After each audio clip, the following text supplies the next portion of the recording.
Let's talk about a phrase that shuts down so many relationships. You're controlling. Yeah, that one turns into a fight real fast. Because sometimes it's true, and sometimes it's a way to avoid accountability. If you've ever tried to express discomfort and got hit with the "you're controlling," this episode is for you. And by the end of this, I want you to know exactly whether you're setting a boundary or trying to control someone, and what to say without turning it into an all-out war. So let's define why "you're so controlling" feels so triggering. When someone says you're controlling, or, I don't go around telling you what you can and can't do, what they're really saying is, I feel like I'm being micromanaged. I feel like I'm being dictated or pressured rather than supported.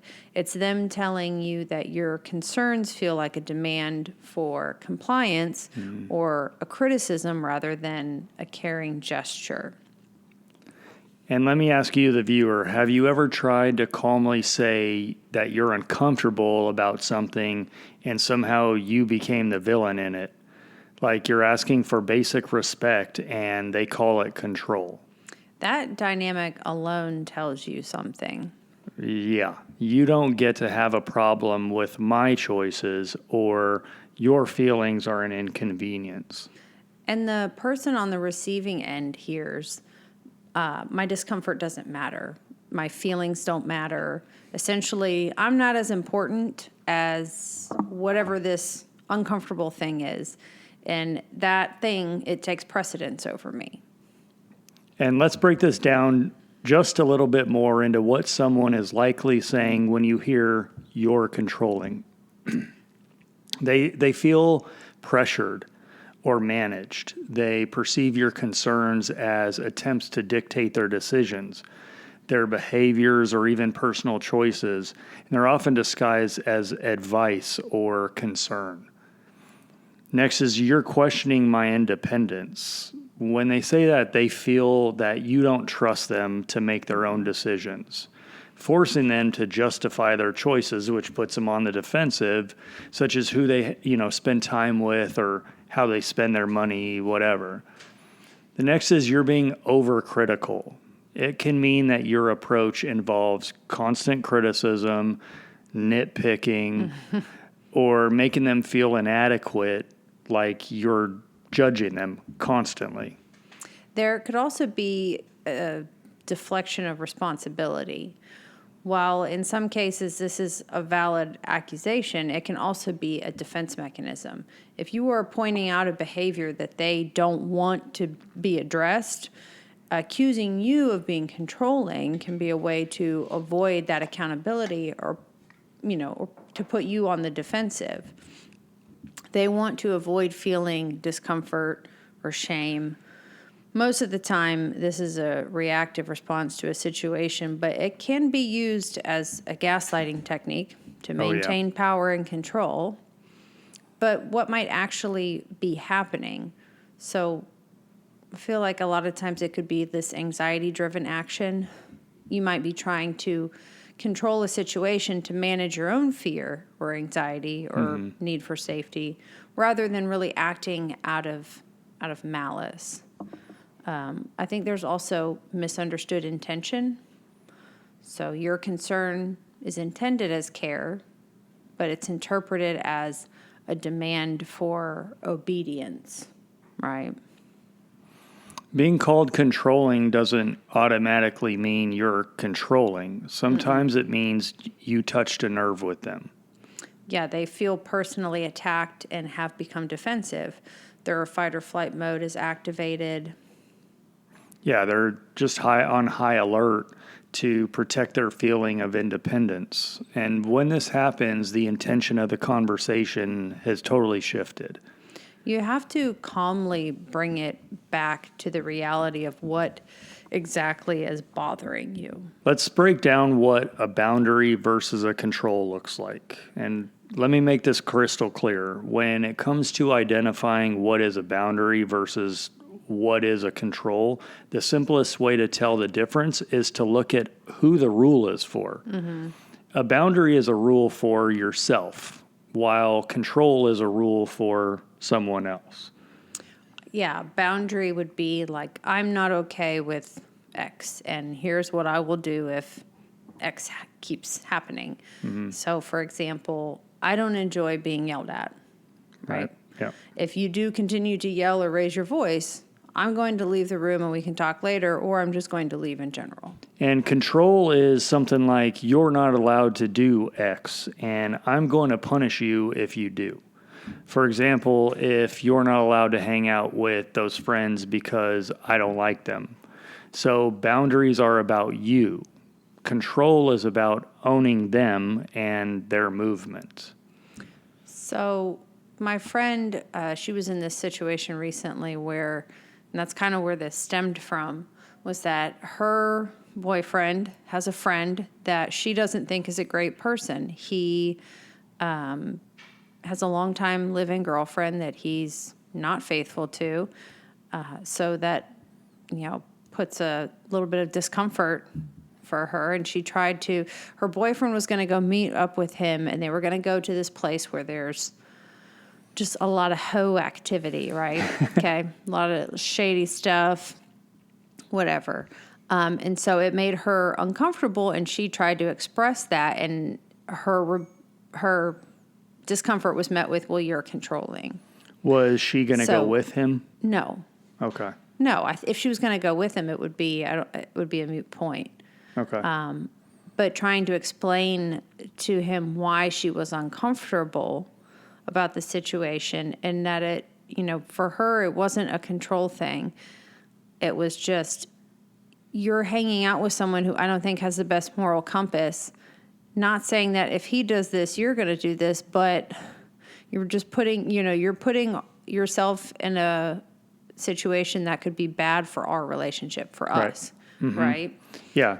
When you're going to have boy time, you're going to go hang out with your buddy, and you're putting yourself into a potentially temptation-ridden area or environment. You have to really take that into consideration if you are in a committed relationship and your girlfriend is stating that makes her uncomfortable. Yeah, and the whole point was she was being met with, well, you're being controlling, and, well, I don't tell you what you can and can't do. So if you say, in that situation, I don't think she was trying to be controlling. She was trying to establish a boundary. If you say you can't hang out with your friend, that's control. Usually, yeah. But if you say, I'm not comfortable with you spending time in those high-risk environments with somebody who openly cheats, because it can affect the trust in our relationship. Yeah, I mean, it would be the same if you were out hanging out at the club till 3 or 4 o'clock in the morning with your girlfriends. I'd be saying the same damn thing. Yeah, like, babe. But that's a boundary conversation. Right. Right? That's talking about how I or you don't feel comfortable with these actions or this type of behavior, and this is how it's making you feel. And if it keeps happening, then this is what's going to happen to our relationship, and this is what it's going to create. Not you better not be going out with your friends, hanging out till 3 in the morning. You better keep your ass at home. Yeah, and if you were to go out and I told you that you couldn't, that would put you on the defensive. Your fight or flight mode would kick in. You'd automatically be like, you can't control me. I'm grown. Yeah. And I would say the same thing if I was going to hang out with my buddy and you were like, no, you can't go. Yeah. I'm like, excuse me? Yeah. I mean, but in the same respect, if I am going to hang out, or if you're going to hang out with a single girlfriend and you guys are going to pick up dudes at, some hoe club, then Tallywhacker Express. then it would make me feel a certain type of way. I mean, that's just the nature of it, and I don't think she was out of line by saying that it bothered her. Mm-hmm. Yeah. Well, and a boundary isn't a command. It's information. It's information that I'm letting you know. Yes. How this affects me. Yeah. And to be honest, the real issue isn't the pool. It's not, yeah, the real issue isn't the hoe place, right? It's not. It's, well, and let's get into the real issue. It's not the pool, it's not the bar, it's not the hoe place. It's not whatever. the environment. Right. It's whatever the activity or the thing is that you express discomfort with. A woman is uncomfortable because her boyfriend is hanging out with a friend who occasionally cheats on his live-in girlfriend. And it's not just hanging out. It's, again, the environment. It's putting temptation where temptation doesn't need to be. Exactly. A place where it's common for people to be there for, hookup, swingers, whatever, which, I'm not judging. I'm not judging Yeah, your hey, life let choices. the single people do their thing. But When you're in a committed relationship, you have to take those feelings into account, because it's not just you're affecting, and it's could be crossing the line of trust in a relationship, right? so she's like, I'm uncomfortable with this, and this doesn't feel respectful. Right, and he responded with, you're controlling. Now, it's not what you say, it's how you say these things matters. That matters. The tone in your voice matters, and how you deliver it. Again, Yeah. It's not about the pool. It's not about the environment. It's about alignment, trust, and values. What does it say when your partner is comfortable being close with someone who repeatedly betrays their partner? And here's where people get defensive. Yeah, they say this. That's not me. That's not me. But who you normalize says a lot about you.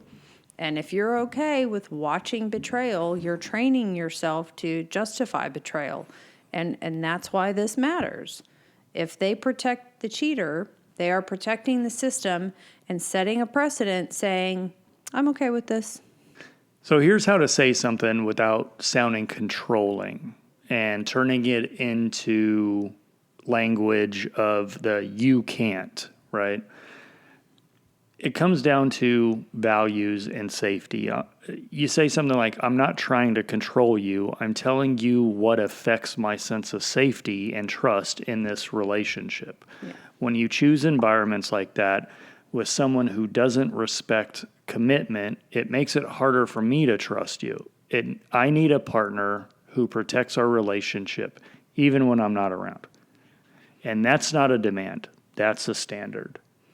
I think that's a pretty good basic standard, too. Yeah. Second is just really clarifying the boundary. I'm not telling you what to do. I'm telling you what I will do if this continues. Because I'm not staying in a relationship where I feel dismissed.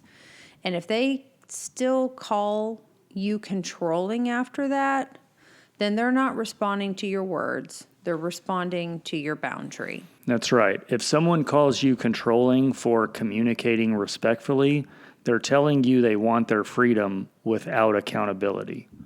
If you're listening and you've been labeled controlling for having standards, you're not crazy.